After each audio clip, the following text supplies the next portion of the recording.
Rekha's lifestyle मध्ये तुमचं स्वागत आहे। आज मी बनवणार आहे पुण्यातील सिंहगड येथील फेमस खेकडा भजे।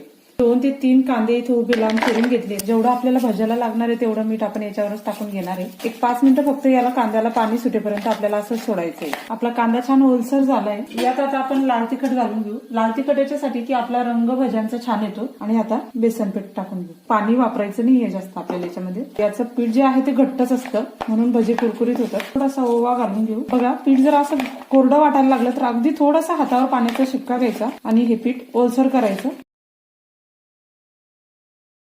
बघा अशा पद्धतीने आपल्याला हे पीठ भिजून घ्यायचंय। तेल गरम झालंय आपलं।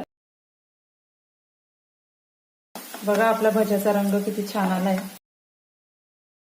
चला तर मग आपले कुरकुरीत असे खेकडा भजे तयार आहे। एकदा नक्की ट्राय करून बघा। व्हिडिओ आवडला असल्यास लाईक करा, शेअर करा आणि सबस्क्राईब करायला बिलकुल विसरू नका।